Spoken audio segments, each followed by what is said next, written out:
Joining me now on the Knicks Film School Podcast.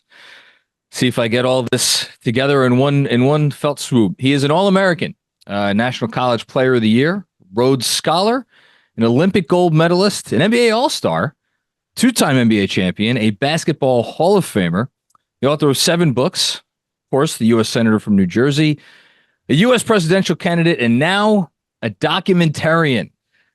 Made the wonderful documentary, which I can't wait to talk about, Rolling Along, an American Story. Senator Bill Bradley. Hello, sir. How are you? Hey, Jonathan. How are you? Pleasure to be with you. Well, the pleasure is all mine, and I can't wait to get into this documentary with you because I think, and I purposely went through all that, even though you are a man who needs no introduction. You have one of the most notable American lives lived in recent memory. And yet, this documentary was not a recitation of your career accomplishments. It was not, a bunch of boxes that you wanted to check to make sure everybody knew all the things you had done. It was one of the most personal pieces of filmmaking that I feel like I've seen in some time. So my first question to you is what went into your choice to make this so personal, for you to be so vulnerable in this? And was it harder to do a documentary in that form than you maybe had expected? Well, first of all, thank you for watching it and having me on the show. I felt that I had to tell the truth about myself if I wanted other people to begin to tell their stories. And the whole idea was that all of our stories become the American story. And I remember asking a group of people, what did they think of the film after they watched it? What do you think it's about? I said. And they said, it's about all of us. It's about love of the game, love of the country, forgiveness, perseverance. It's about sadness and joy, loss and triumph. It's the human story. And so if you're going to tell the human story, you can't just tell the hero's story. You have to tell the human story. And that's what I tried to do with this film. And what comes through, just hearing you talk about all those different qualities, is about how you as a human being have been shaped by so many different experiences along the way and so many different people along the way. And I'm wondering, as you were putting together this documentary, did you become more cognizant of the fact that you are you, not only because of your upbringing, which you talk about a lot in the doc, but because of all of these specific experiences that you've had along the way? Well, of course, all of us, each of us is the culmination of all of our experiences. So yes, I'm no different than you or than anybody else. And I'm, the way this happened, of course, is interesting in of itself. I gave my political papers, to Princeton, and they did an oral history and interviewed about 50 people about me and politics. And I invited all 50 to a reception. 40 showed up, and I stood up and told stories about all 40. And one of them happened to be Manny Eisenberg, who had a friend of 50 years, used to work at the Garden. I first met him when he worked at the Garden. And he's produced 72 plays on Broadway. Mm-hmm. And afterwards, he came up to me and said, sounds a little bit like Hal Holbrook. You ought to work something up. Wow. And I said, oh, well, that kind of interests me. Yeah, why not? So for 2 years, I wrote it. Then I workshopped it on the road in 20 cities across the country for about another year. And then I was going to do it in theaters. And so you have to memorize it. So I walked around Central Park memorizing it. And then I remember an angel showed up along the way.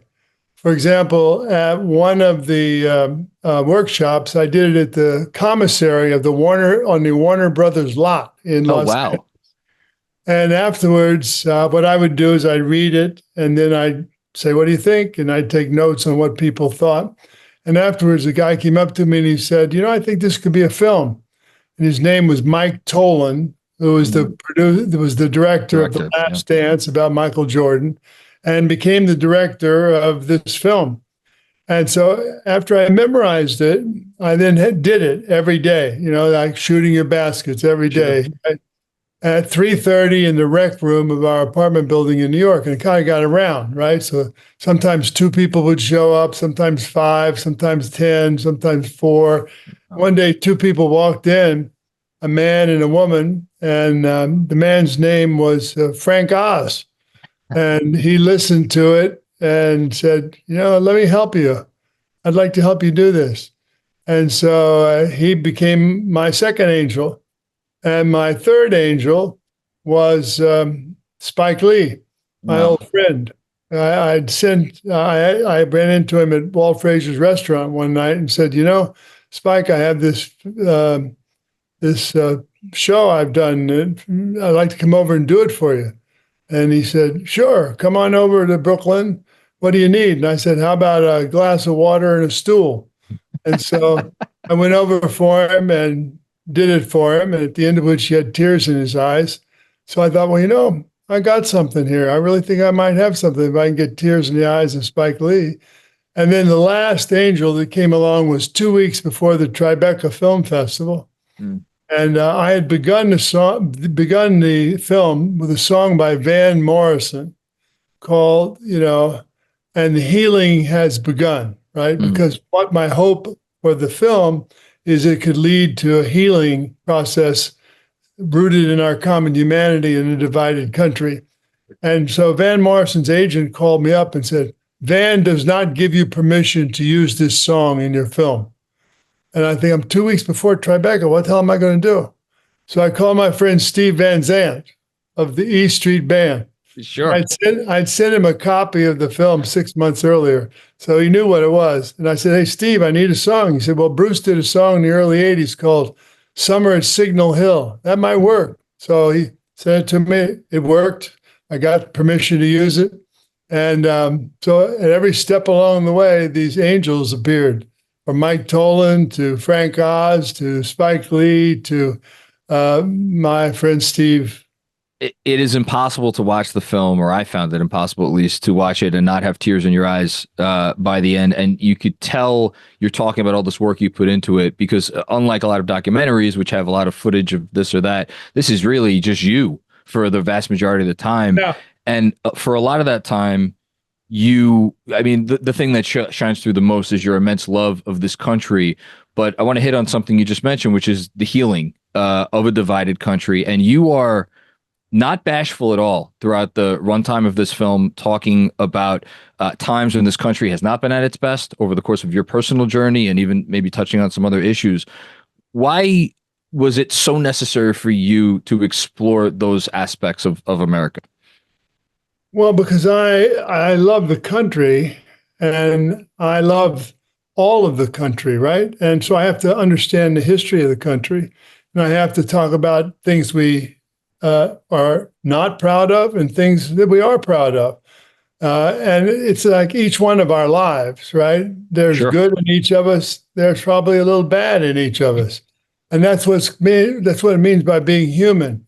So I wanted to make the history of America into a human story that is both good and bad. And so I had to be honest about it. And I think that that touches people. As I said earlier, somebody says it's about all of us. It touched me, and I'm so happy you say that. It means a lot to me because it builds. And the last 25 minutes or so is, I think, can be very emotional. And actually, one of the transition points is with one of my Knicks stories, right? Cassie Russell. I was about to get to that. Yeah. Competed with him, and then he broke his ankle, and I took over small forward, kept the position.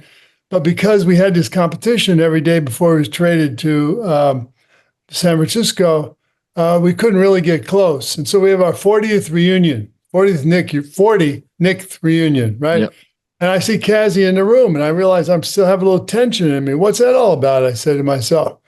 And so Cassie comes over to me, says, Bill, I'm a Christian preacher in South Carolina now, and I cannot preach my best sermon if there's anything heavy on my heart.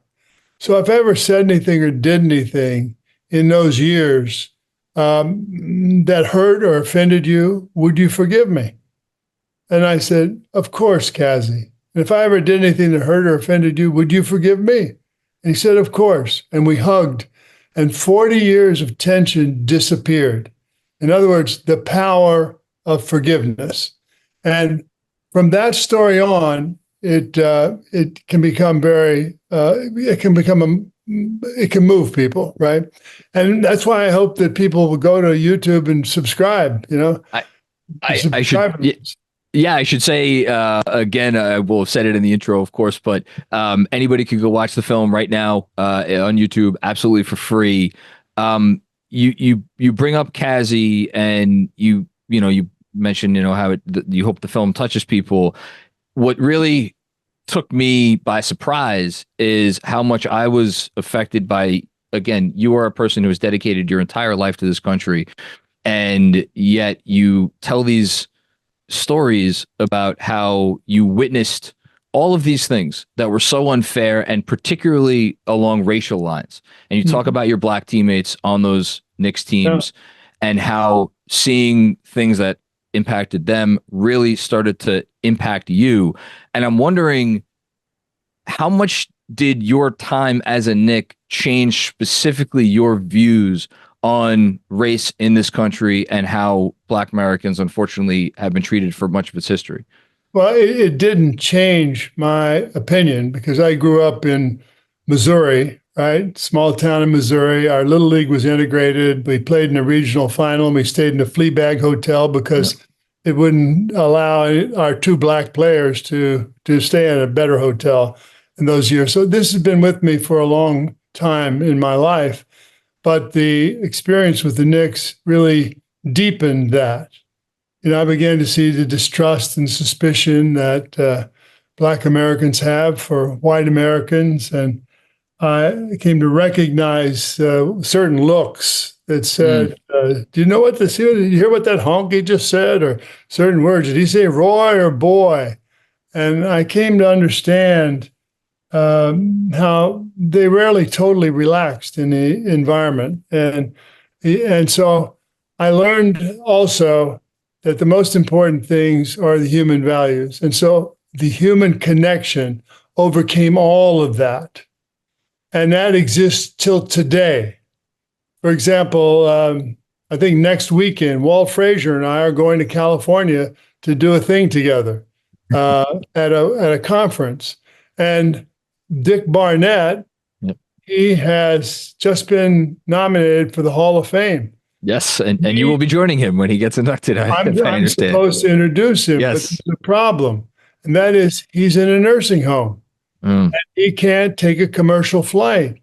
So I'm trying to get a plane to be able to fly him from St. Petersburg, Florida to Springfield, Massachusetts, with his nurse and his guardian, so he can have that lifetime experience of being nominated and enter the Hall of Fame. And so these connections are human connections. Some of the saddest moments I have when I think about life is the loss of Dave DeBuscher or Willis.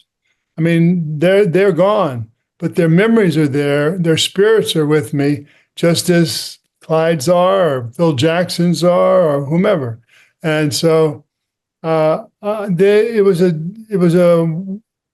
was lucky to be with people who really cared about each other, and that unselfishness played out on the court and off the court. It was a lot of fun. One of the things that you said, speaking of that unselfishness and how you truly were a team in the documentary, you talk a lot about how, there were other teams out there that had more talented players than the Knicks, but they were not better teams than the Knicks. And I'm wondering, was there a specific moment or an experience? I know you talk about how your move to forward, specifically from guard, really unlocked something for those groups. But when did you realize that you had kind of ascended to this higher plane of basketball and reached a level that you hadn't maybe previously reached? You mean me personally, or you mean both you personally and the Knicks as a team? Well, they're kind of kind of the same. I don't know. Uh, I think that I realized that the team was on the brink of something big when we lost to the Boston Celtics in the Eastern Finals in 1969, which was Bill Russell's last year, and we almost won, right? And I think each of us looked at each other after that loss and said, next year is going to be our year. And in my own case, I came in, I was a lot of ballyhoo, a lot of publicity of the great white hope, blah, blah, blah. But I was too slow to play guard. And so I was failing. I mean, I went from having cheers every time I touched the ball in warmups in my opening game to being booed and having crowds throw coins at me. I mean, it was tough. But when I moved from guard to forward, it was a natural position, and I fit the team's needs at that time. And I realized that I was now with a group of people who could go to the top, and I could be a part of that. And so that's when I think that was the end of '69 that I realized that. You talked about, you said in the documentary that everybody on those Knicks teams knew that if you helped your teammate, you helped yourself. And you also spoke about how it wasn't always the pass that led to the shot, but it was the pass that led to the pass that led to the shot, which of course, this isn't hockey. You don't get an assist for that. You don't get any credit for making the right play. How rare was it in the league when you played? For me, it was just a wonderful feeling. And I think the Garden crowd sensed it. Yeah. When we began to move the ball, pass, shot, not shot or not pass, shot, but pass, shot, cut, pass, basket, right? When we began to move the ball that way, the crowd got into the movement, and the crowd got into supporting our unselfishness in a very real way, because it was not done by a lot of teams, pick and roll and then go to the basket, pick and roll, jump shot. But we had plays. We had I don't know how many plays we had. We probably had 15 plays at least. And we'd come down and the Busher would say, BF. Okay, BF was my play, where I came off of Willis's pick and the pass went to me on the side, on the baseline. Or DeBuscher, 2-3F. He came through 2 baseline picks for a jump shot. Or to Willis. Willis had it in the hole, and he did what he could do and then passed it out. And so it was very much an experience of unity and strength through unity. And that's what people don't understand. It's the extra thing. It's helping out on defense. It is the pass that leads to the pass that leads to the basket. It is the unselfishness of a player that supports his teammates. And they become stronger as a unit when he is unselfish. And that was something that we all came to appreciate. And I think that was partly, too, because off the court, we liked each other as human beings. I mean, Barnett was irrepressible. He would always have something to say that would crack people up. And Clyde was always quiet, and Willis was the boss. You didn't disagree with Willis because he would decide what was the thing to do.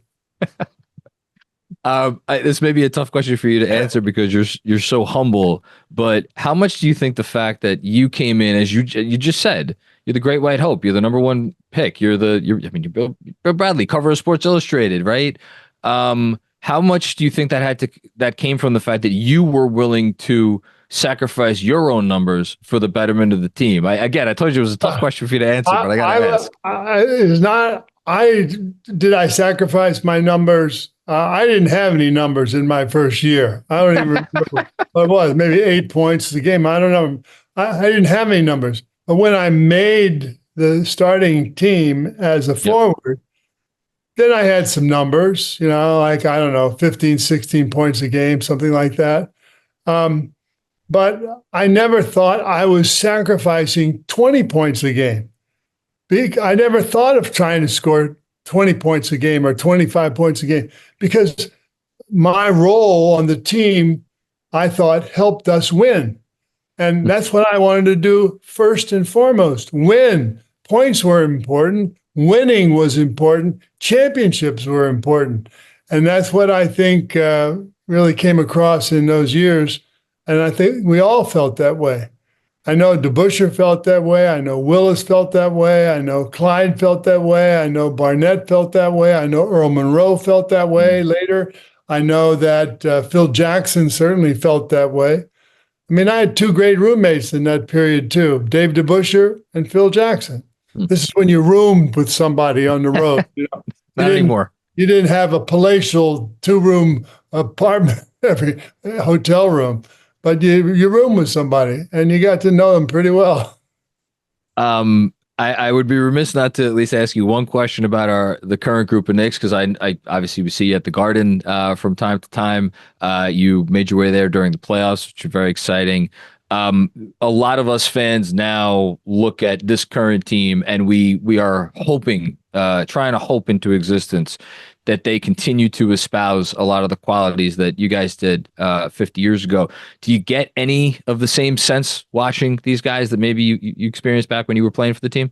I'll tell you one thing that deeply impressed me along the line of unselfishness, and it was Brunson's contract.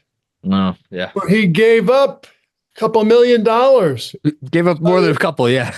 Whatever it was. It's a lot, yeah. We'd have enough money under the cap to get better players. Yep. And to me, that was such an act of leadership. I mean, and such an act of setting the tone for the team. I was very moved by that. I'm moved now when I just think about it, for example. That's incredible to hear. One more for you, Senator, and then we're going to get you out of here. So the book, Over My Right Shoulder, which you wrote, I guess, about a little over 20 years ago now, The New American Story, again, one of many books that you have written. I was a little late coming to care about politics. I didn't really start to get those concerns in me until into my early to mid 20s. And I picked up your book and it's like the light bulb went off. Oh. And what's crazy about this is a policy book. You know, it's all policy in there. And I'm turning page after page and I said, oh my God, this person gets it. And I know I occasionally go back and reread some sections when I'm feeling down about the state of the country. So we have an election coming up. I'm not going to get into politics right now, but I would ask you, because you care so much about this country and it comes through so deeply in this documentary. What's a message that you have for Americans as they are maybe struggling with where the country is at, and they, like a lot of us do, want to see what's best? I think that given the divisions in our country today, that we could all learn a lot from what made the Knicks teams great so many years ago. Take responsibility for yourself, respect your fellow human being, disagree with them openly and honestly, enjoy their humanity, and never look down on people you don't understand. If we can do that as a country, we're going to be all right. We're going to be just fine. And if we can't do that, well, we're not going to be as good as we could otherwise be. And politics is a game of commitment. And you have to commit, A, to vote, B, to reach out to other people and get them to vote. And, in these days, to me, it's a very, very important election. So I'm spending all of my time trying to figure out how I can get more people to register to vote and get out to vote. And of course, I want them to vote for Kamala Harris because I think the alternative would be a disaster for the country. But, that's what everybody, it's participation. I mean, politics is a participatory sport. If you're not in the game voting and reaching out to people and having some idea of what the issues are, then you are leaving unused some of your citizenship potential. And I look at this and I think this is a year that could make a difference for a long, long time. And so I hope people will understand that and take their actions. Senator Bradley, you are truly an inspiration. Well, Jonathan, I want to tell you how much I've enjoyed this interview. I've had a lot of interviews with people over the years. But I really enjoyed this. You know what you're talking about. You ask great questions. Of course, we're talking about the Knicks, so what can it's I easy. Say? So I would only ask, if people who are seeing this, and I hope I don't know how many people watch, but thousands and thousands, 50,000, I don't know how many people watch, but not enough for my book. I hope they go to YouTube at billbradley.com, watch the film. And on the YouTube channel, I also have some interviews from my radio show I've had for 17 years on Sirius XM called American Voices, where I interview people about their lives. I also have a little video with Spike Lee and me joshing around, and Frank Oz and me joshing around. So I hope people will subscribe when they go to the YouTube channel. I'll do you one better. In the spirit of your old Knicks teams, I think if you're someone who's listening to this podcast and you're watching this interview, and you go and you watch the documentary, again, Rolling Along, An American Story, find it on YouTube. You can watch it absolutely for free. Go and tell a friend, pass it along, let someone else know to watch it and that they might enjoy it.